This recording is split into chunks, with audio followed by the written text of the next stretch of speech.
Hello, and thank you for tuning in to this episode of the Business Marketing Show. This is Ed Keay-Smith from onlineimpact.com.au, here with my business partner, Alan Stewart, who's all the way over in Queensland. Alan, welcome to the show. How are you, buddy? I am absolutely excellent. Thank you for asking. I'm feeling a bit warmer, actually. For some reason, there's a bit of a cold snap here in Queensland at the moment. Yeah, that's unusual. We've dropped down to about 23 degrees. Cold in Queensland, not something you hear very often. It's very cold in Perth. We've dropped down to something like 5 or 6 degrees at night. So. Okay, that's really cold. Yeah, it is cold, but I'm okay in my office. So, Al, we're going to talk about virtual assistants and getting a virtual assistant team. Or even just one virtual assistant if you don't want to have a team, because there's a topic that's talked about a lot. But before we go into that, I want to do a bit of a rewind, because a lot of people know we've been working together for 14 years, I think it is. So isn't that scary, mate? 14 years. So a little bit of a backstory into how we met. It's a bit of a funny story, but Alan and I were at the same marketing conference in Queensland at the Hyatt Coolum, and it was called the X10 Seminar, and it was in September of 2004. Now, I think Alan and I bumped into each other, maybe said hello to each other at the conference, but we really didn't get to know each other at the conference. And it was only, I'm not sure how long, a few months, 6 months later, that a mutual contact, an American guy who I've forgotten his name now. I think it was John. John Mann. John Mann with two N's. Yes, there you go. John Mann. That's correct.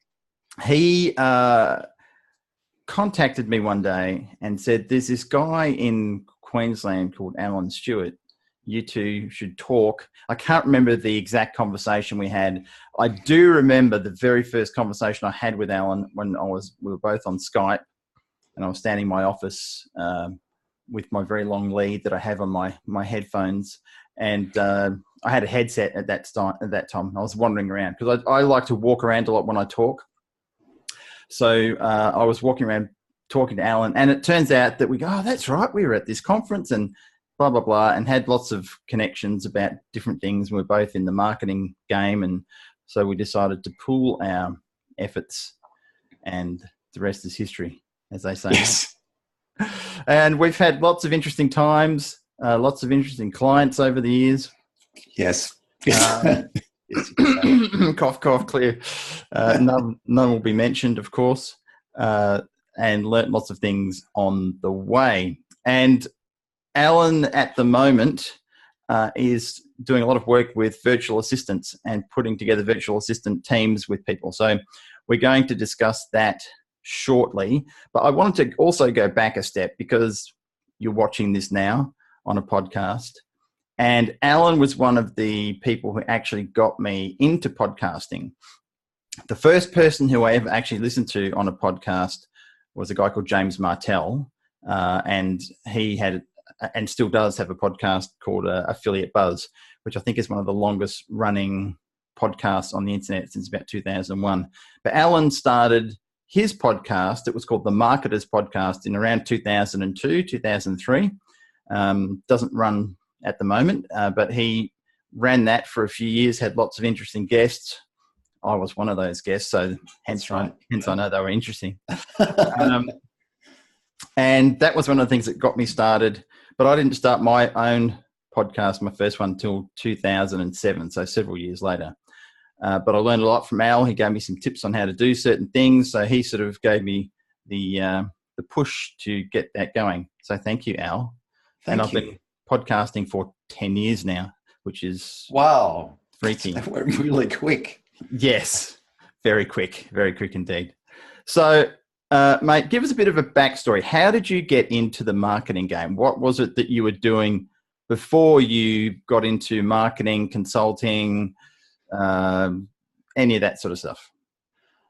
I was actually a martial arts instructor, and I ran a chain of martial arts schools, and I needed to market those schools. And so I started studying marketing. Mm-hmm. Also studied a lot on behavior management and NLP, neuro-linguistic programming, did a lot of that. And I combined all those disciplines to start applying that to marketing concepts. So it was primarily self-serving, and then eventually, I'm not sure how it happened, but sort of organically I started marketing other people's products and services, and then it just grew from there. Yeah, and that was one of the similar backgrounds we had, because I was training in martial arts for about 15 years, probably at a similar time, but I didn't have my own school like you. But at one stage you had several hundred students in your school, didn't you? It was like going pretty crazy. Yeah, it certainly grew. So the marketing techniques worked in terms of, I guess what I did was learn how to cheat a little bit, in the sense that I would leverage. One of my biggest learnings was I couldn't understand why at some schools there were a lot of students, and then at other schools I do exactly the same marketing and there were very few. And then one night I discovered that the schools where there was a lot of students, there was also a McDonald's store. And I realised that what they were doing was they were studying the demographics. So we didn't have internet, we didn't have mobile phones, we didn't have the same access to algorithms and the things that we have today. So I thought to myself, hang on, these guys, they've got a similar target market to me. McDonald's got a similar target market. So I just said to my guys, the black belts, what have you, if you could let me know if there's a McDonald's store opening up in your area, and what we'll do is that's where we'll start our next school. And it worked. Those schools went amok. So it was sort of borrow the intelligence from someone else. That was probably my first major learning. Because the average age of your student was fairly young, so they would come along, do their class. Teenagers, young families, and they'd go and eat at McDonald's. Yeah, that's it. They would invite me to go with them. I would say, look, I'm not really interested in, I used to call it McChucks, as many other people did at the time. So it wasn't my type of eating. But I did note that, hey, there's some correlation there. Why is there a lot of students everywhere? There's a McDonald's more or less next door. So, but see, that's a good lesson. And we have this conversation with our clients regularly, don't we? That it's not based on what you think, it's based on what the market thinks. So if the market is indicating to you that this is what's happening, then you follow that. A lot of people get held up with their, well, I wouldn't do X. Like, I wouldn't eat McDonald's, therefore why would I have a store next to McDonald's? So if you thought that way, you wouldn't have had the success with your martial arts stores. So you understood the market first. So our affirmation is the only marketing genius is the market itself. Yeah, we've said that a few times. You much more than me. Too many. Too many times. We had a it's learning how to subjugate. Yeah, it is. The target market. And I think it was Clint Eastwood that said, opinions are like arseholes and everyone's got one. Yeah. It was. Opinions don't necessarily pay the bills. No, I think we've said that a close second to Clint Eastwood. I think we've probably said it more than him. He's probably just said it once and that was it. And it's been repeated by other people. We've probably said it 10,000 times. That's hilarious. So in terms of current marketing trends, there's all sorts of stuff going on. Everyone's talking about you should be on this platform, you should be doing this, you should be doing that. I think it comes down to there are principles that apply regardless. What are your thoughts on being on the most current, trendy, shiny object social media platform? So my thoughts are one should pick one. Mm-hmm. Instead of trying to spread themselves thin. So it would be better to be a master of podcasting than trying to be a master of Facebook, Instagram, like if you're trying to master every single platform, it can't be done.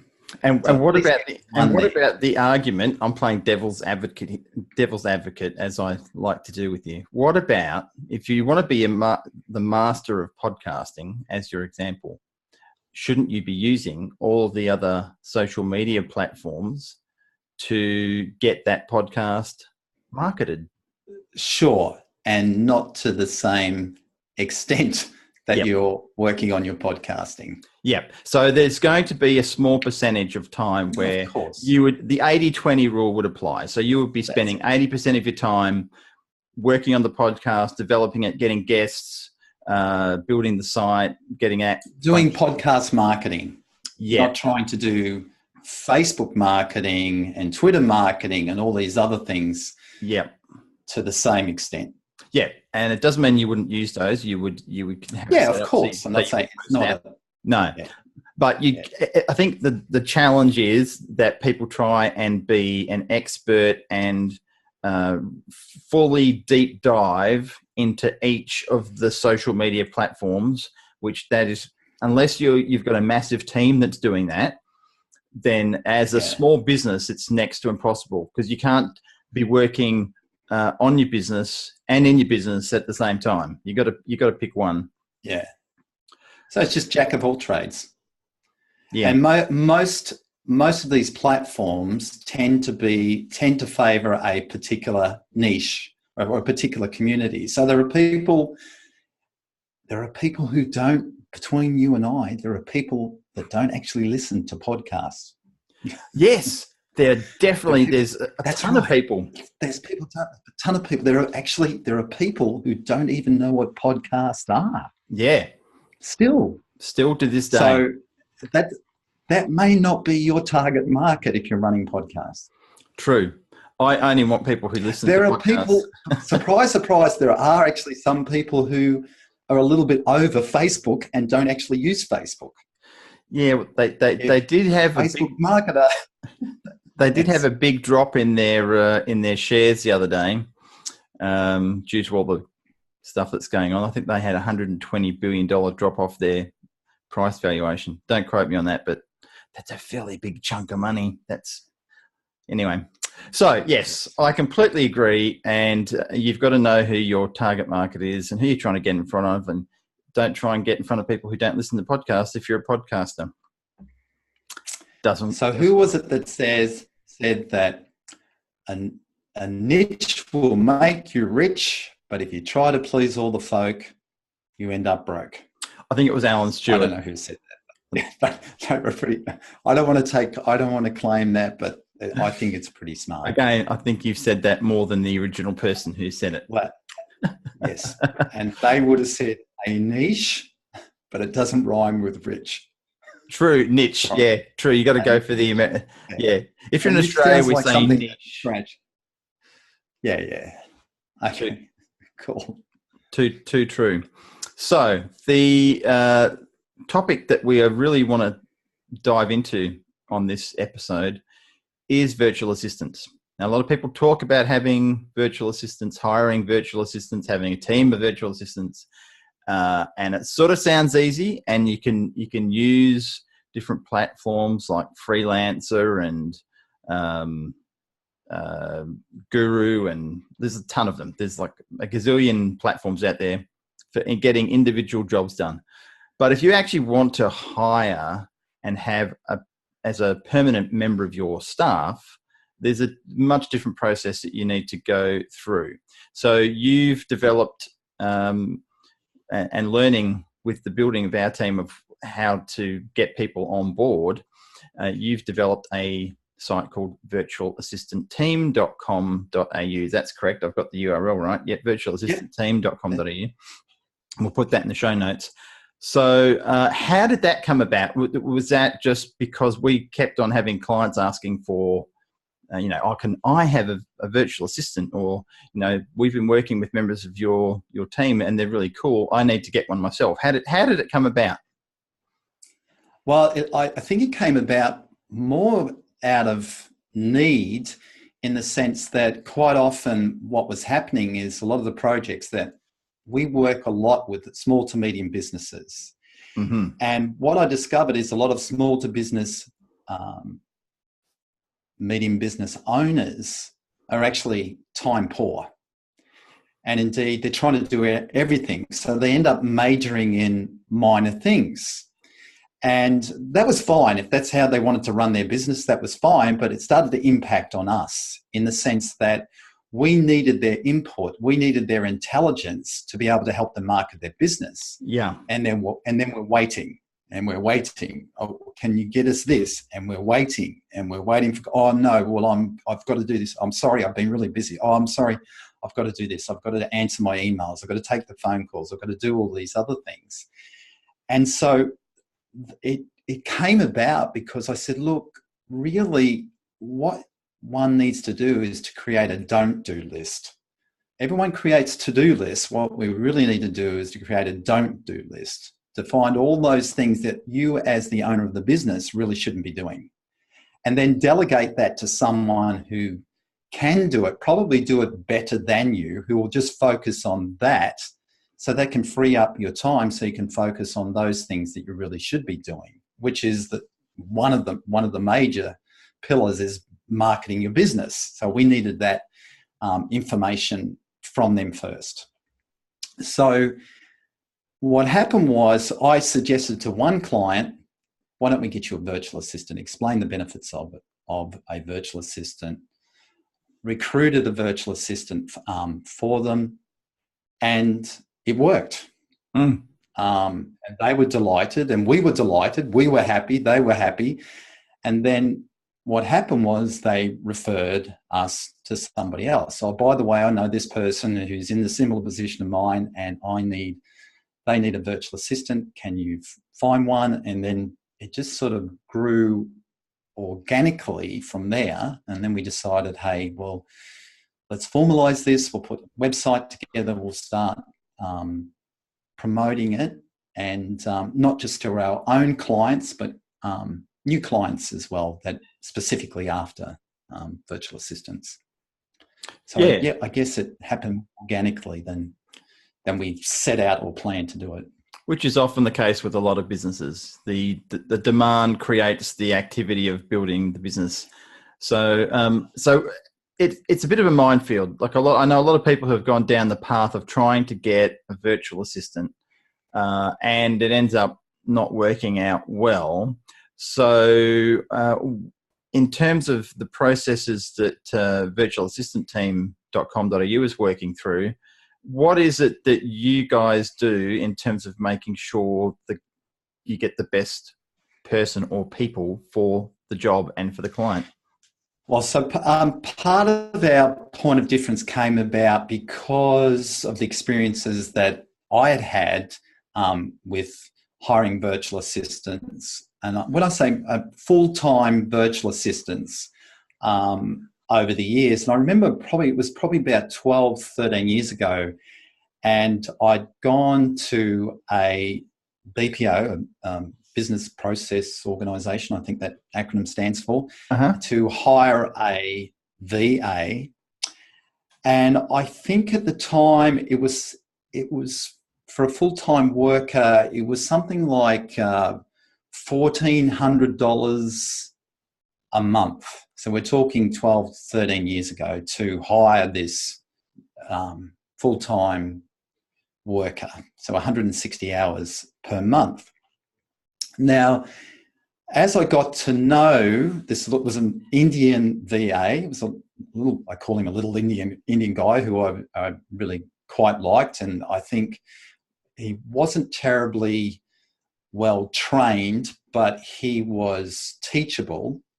And I think together we ended up building something like 30, maybe 40 WordPress websites. We'd set out all these little process maps for him, and I said, well, these are the steps, and step one, you do this, step two. And together I sort of learnt how to teach him, and he was a good learner, so he learnt from me. So The process was then, so this relationship built, but what happened was, in passing, and I guess he wasn't really supposed to reveal this information to me. He said he had to go back to his family because it was some family emergency, And I said, and he was having financial difficulties. And I said, well, how much do you actually get paid by this company? And it worked out, I think he said he was getting $160 a month. So out of that $1,400 that I was paying, the VA was getting $160. Okay. So just to be clear there, so you hadn't individually sourced this person. It was through an agency. No, it's through an agency. So as over the years, I noticed it was very similar. So the agency was keeping 80% and giving 20% to the VA, and charging, 10 times what they were paying in some cases to that VA.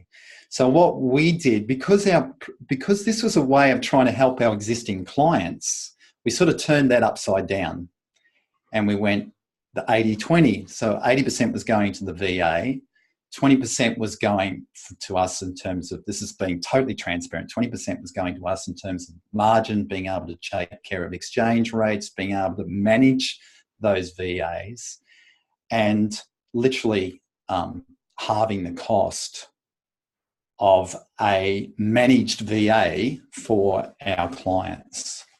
So, and I think what gives us the point of difference is that, one, we have people, I've got people like, we call our project manager, Shello, who's been with us for close to 10 years. We have people in other countries. Sorry, I think we've got a slight delay on our recording here. It's hard to believe Shello's been with us for 10 years. That's amazing. I think from memory, she came from that process, didn't she? Because So because having someone in the country that love, trust, and similarly in India, same with Kushi, who's been with us similar time, actually might be slightly longer than even Sheila, maybe around 11. Actually, no, it was Kushi who introduced me to my first VA, so it's around 12 years. So people that we can trust on the ground to find those people and interview those people. So we have a pretty strict interview process that we go through, and we use an acronym. You know me, L's acronyms. I have so many acronyms where we actually rate the VA. So RATE, the R in rate stands for reliability. The A stands for attitude. The T for talent, or the skills, the talents. And the E stands for experience. So reliability, attitude, talent, and experience. So of those four, let me ask you this. Of those four, which do you think is the most important attribute? Not just in a VA, but in any employee. Which do you think would be the most important? I'm heading for the first one, reliability, because it doesn't matter if they've got all the talent in the world. If they're not reliable, I'd rather have someone with less talent and be more reliable than lots of talent and they don't show up. So that's my viewpoint anyway. Yeah, no, I agree. And we say the same. So the first thing we want to find out is if they're reliable. So if we're looking at someone's resume, most people look at a resume and they look for their experience and they look at their talent. What I will do is look at their timeline. So if I see a virtual assistant, she's been working at company A for 3 months.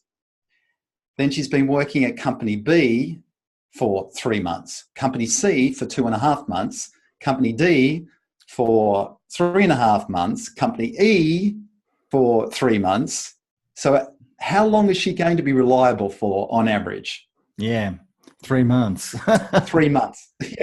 So when I'm looking at a resume, the talent and experience isn't as important to me as those indications of how reliable they're going to be. And sometimes they can have a great attitude, but maybe internet access in certain areas of the Philippines or India, what have you, they just can't get online, and it's just not reliable enough for them to be able to consistently do the work. So even though they've got a great attitude, reliability is higher up the hierarchy. Yeah, and the truth is, when it comes to, go ahead. Sorry, mate. I was just saying, and look, we're mainly focusing and talking about getting VAs from places like the Philippines and from India, which are the most common. But of course, then there's other areas of people hiring specific tech people. Often you can get some great people from European countries like Romania and Slovakia and various places like that. But the majority of people we're dealing with, they're going to be in the Philippines and India. Mainly because it's similar timelines. Like the Philippines is the same timeline as Perth. Perth, on the same time zone. Yeah, or Australia. So yeah, similar, yeah. Yeah, it's very similar. India, often we use Indian people more for high-end programming, for app development, those type of things. Mm-hmm.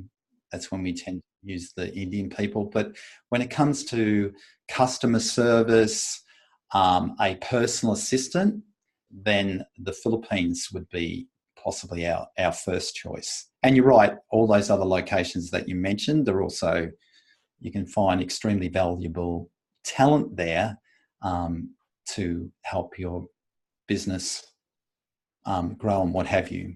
So again, just going back, rate, reliability, attitude, talent, and experience. The truth is, you can look at someone's experience, but that VA has no experience at working for you.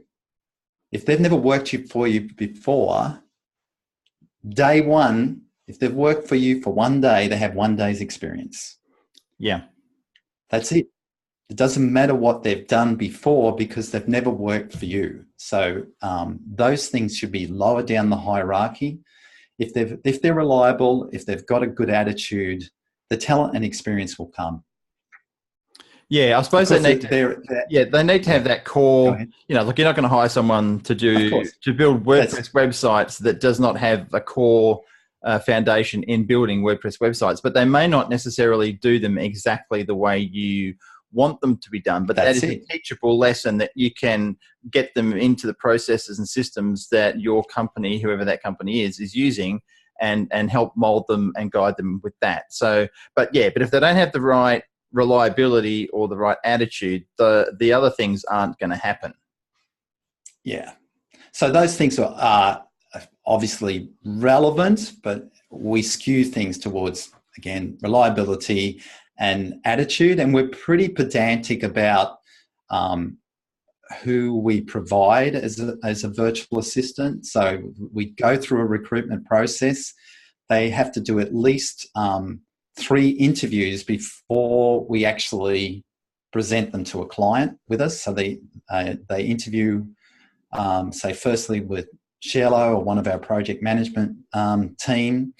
And then if she's happy, then Shello and I will interview them. And then once they've gone through that process, there's like a written interview, if you like, that they go through. And then if they've gone through those 3 phases, and by this stage, it's a bit of a test in the sense that, okay, 3 times I've had to go through this process. If they get through 3 times, they really want the work, and that's when we present them to the client. So we do free recruitment. Other companies would charge for those services. We also offer a free trial, and we also do a free consultation to find out exactly what the client wants and what the client needs, more importantly, in terms of, are they majoring in minor things? Are they able to leverage their time in such a way that they can take advantage of the virtual assistant? Some people think, oh, well, I don't really need a remote worker. And yet I'm not in a situation where I do remote working, but I find it quite humorous because I've seen situations, I'm saying, you're remote working now.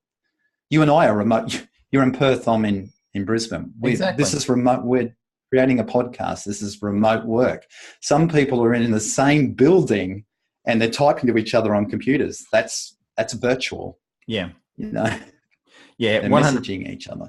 And I think that's probably one of the core challenges with this business of virtual assistants is matching the right person to the client and then managing the expectations of both of them.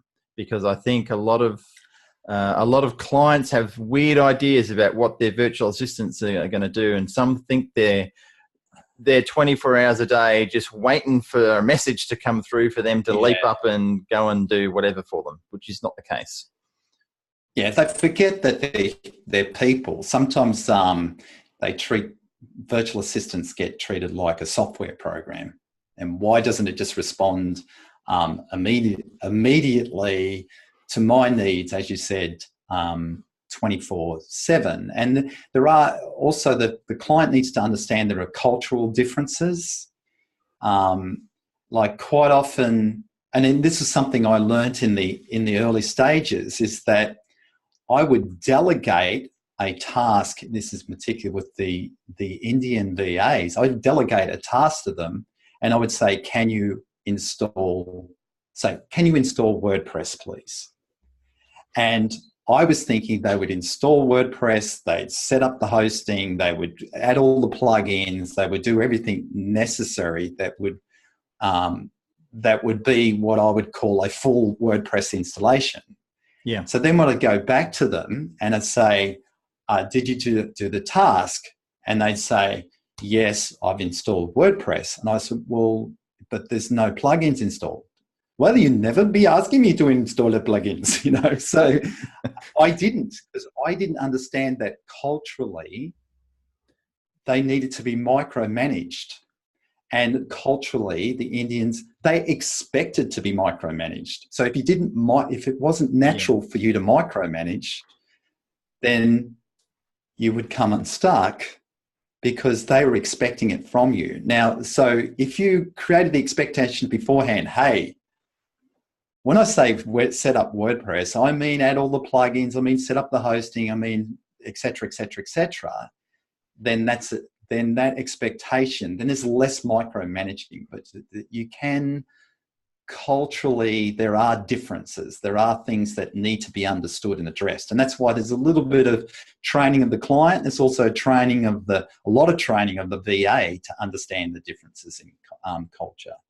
Yeah, and the systems and processes are the critical thing that map that all together. Because if you don't have those, that's where it all breaks down. Exactly. Whereas if they've got step-by-step things to follow, they know what to expect, they know what to do. Exactly. So lots of process maps. Yep, that's all very, very useful. Awesome.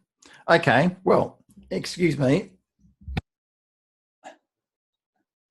Let me see. In terms of how you go about dealing with the client. So a client contacts you. What's the process of when they come through to you? They inquire through the website, they phone you up and they say, we want someone to do X. What are the next steps from there? Well, so the first step is to find out in detail what X is. So generally what we do is we say, take advantage of a free consultation, and then we map out exactly what their needs are. And it may be that a virtual assistant isn't suitable for them. Mm-hmm. It may be that what they thought a virtual assistant could do, what they needed was a bookkeeper. They didn't need a PA, for example, a personal assistant. Or they might have just needed someone who could do data entry. They didn't really need a bookkeeper. So sometimes they know they need help. They just don't know what specifically they're doing. And that really comes down to that, creating that don't do list. Writing down, as I said earlier, we all write down to-do lists all day long. We create these long to-do lists. So you've got a long to-do list. Now start marking that off. What can I delegate to somebody else? What can I take off that list that I really, really shouldn't be doing? Because especially in small to medium business, you just can't afford to be majoring in minor things. You can't afford to try to do everything. You know, so you've got to worry about the marketing. You've got to worry about management. You've got to worry about your product and services. You've got to worry about your finances. Those 4 key areas. And people, even those four key areas, if they're not being done, that's a flat tire on your vehicle that needs to be fixed. So it's hard to be pumping air in each one of those tires. Yeah. When chances are you're favouring one. But most people tend to like working in a particular area. So they really maybe they're like us, they really like marketing. But then others that don't like marketing, but they really like product development. And then quite often they fall in love with their product or their service more so than they do their target market. So as marketers, we're going, hang on, fall in love with your target market rather than your product or service. But they're saying, oh, we need the product or service. So it's really finding that balance between marketing, product services, finance, and management of people. Maybe they don't like managing people. Some people like managing people, but they're not good at those other three areas. So we want to find out where they're comfortable, where they're strong, and where they need help.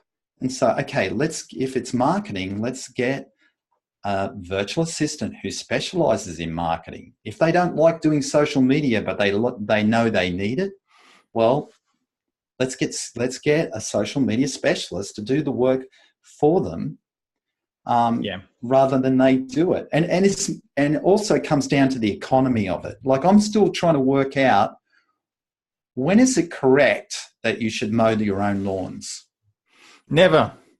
It's never correct. Well, the only time if you are making maybe less than $10 an hour, because that's probably what I can pay the local kid to mow my lawns. If you're making less than $10 an hour, then maybe it would be smart to mow your own lawns. But if you're making anything more than that per hour, that's not an effective use of your resources, unless you're doing it for other reasons, because it's therapy, because it's time out. Well, then that makes sense. But it doesn't make sense to me to be mowing your own lawns if you're worth $50, $60 an hour more, and you go out and spend 2 hours mowing the lawns. You just paid $120 to mow those lawns. So it's the similar things. If you're mucking around answering emails and doing all these other things, how much value is your time? And that, too often we don't consider that.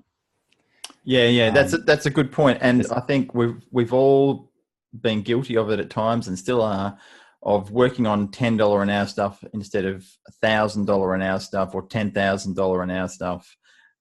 Because it really does come down to it. And a lot of people use that, like the lawnmower example. They say, well, it's on a weekend and I'm not working on a weekend. Well, you could be spending time with your family. You could be researching a new project. You could be creating a new product. There's lots of stuff you could be doing. But ultimately, if you just love mowing the lawns and it relaxes you, and it just love the smell of the cut grass and the stones hitting you in the head, then fantastic, go for it. But I have nothing against it, but it does come down to say, it's probably a better use of your time if you really start analysing all the things that you do in your life. Yeah. So that's what a VA is about. A VA, virtual assistant's about leveraging your time, and so that you can major in the major things instead of majoring in the minor things. Yeah. And what about, I get this a lot of companies don't want to work with another company if they're not hiring local people. So when I say local, Australian people, wherever in Australia they may be, and don't want to use overseas people. Now, there's a double-edged sword to that, is they don't want to pay the price of a local person. So you can't have it both ways. But there's a lot of people. Do you come across that a lot? Not as much as I think, because we've become it's more of a global economy. So people understand that point of view. The other thing is that it gives the company an opportunity to be more viable, so they can employ local talent. So quite often I find that the company, once they started employing VAs, they got to it, their businesses improved, then they end up employing local employees as well. So they employed more Australians because they employed the VAs. I know that sounds counterintuitive, but it was like it gave them enough leverage so that they could employ local. Before that, they couldn't afford to they couldn't afford to employ an Australian because they were too time poor. They were too busy and they didn't have the money. So then the VA made them less time poor. They were then able to make more money. And then because they were able to make more money, it put them in a position where they could take advantage of local talent. Awesome. So if anything, I know that sounds counterintuitive, but it's actually helping employment locally. No, it makes perfect sense. And I think if there's a lot of people who are listening to this podcast and they've been thinking about going down this path, what are the negative sides to taking on a VA? Do they have to lock into any sort of contract with them? What's the minimum and maximum time that you're typically dealing with clients? Okay, so there's not really a locked-in period, and there is, I guess, there's like what we call it a convention to say you're still dealing with people. So if you've worked with someone for 3 months, your circumstances changed, and now you're going to let them go. If you let a local person go, what would you do for them? You'd at least give them a month's notice. You'd at least, do something right by them. Now, we don't force people to do that, but most people, if their circumstances change, we had a person who had a VA. She was working, loved her VA, but her role changed and she ended up becoming responsible for a whole department. Right. And had a whole team that were working for her, and the VA couldn't get past the firewall, etc., that they had set up. So she had to let that VA go because it didn't make sense. But even though she let it go, she made sure she paid an extra month. She did all these things right by the virtual assistant. So you're still. Yeah, you're dealing with people. You're dealing with it is a relationship. It's not you're not dealing with a piece of software. Yeah, good point. We have been talking for a good while now, and we probably should start winding things up. So, any last tips you would say for people that they need to pay attention, whether it's going through you guys or whether it's doing it themselves? What's the thing that keeps coming up the most, the biggest problem or challenge that you have with virtual assistants that you see all the time? It's finding the right people. And I would suggest you need to have someone within that country to help you find that person. It's just like in employing anyone. If you just, the problem with the ones that we'll call them the generic ones, like they used to be called Elance and Freelancer and all these different ones, is often what people don't realize is they're working several jobs. So while you might think that you've got a team member that's dedicated to just you, and this happens with the BPOs as well, where you think you've got a person that's dedicated to just you. They're also dedicated to 3 or 4 other clients, and the company is making them do that. They're just creating the impression that they're only specialised in you. So you can get. I once laughed where I interviewed a virtual assistant, and she said to me, "Oh, I've already got a full-time job," and I said, "Well, why are you applying for another?" She says, "Oh, well, I can do both." Well, how does that work? How do you do 2 full-time jobs? Okay, you're working at Target and you're working at Kmart. So what do you do? Yeah. I'm working at Target and I quickly run over, change my uniform, and now I'm working at Kmart. Now, you can't have 2 full-time jobs, but they think because they're doing it virtually, they can create the deception. So we want to avoid want to avoid those deceptions and make sure that that it's win-win all round, that the virtual assistant wins, that the client wins. If it's a win-win situation, it's sustainable. That's why I've got virtual assistants that have been with me for a decade. And I know that a lot of virtual assistants that work in the traditional BPO situation, they'll BPO hop. They'll last for 3 months, and then they're going to the next one. They're going to the next one. And they have to, because it's the only way they can make ends meet. Yeah, understandable. Definitely understandable. All right, mate. So people can contact you. Thank you. They can contact you if they go to virtualassistantteam.com.au. We'll put the link in the show notes so you can follow up Alan. Thanks, Ed.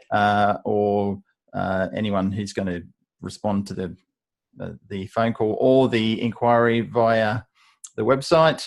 And if you've been putting off getting a virtual assistant and you're unsure of what to do, where to go, Al and the team are the guys to go to, because they will absolutely look after you and sort you out. So make sure you contact them and have a chat. So my bestest buddy, we'll leave it. Thanks, matey. We'll leave it at that until we catch up for another time. So thanks for coming on. It's been awesome having a chat. Awesome. And we'll catch you on the flip side. Thanks for listening.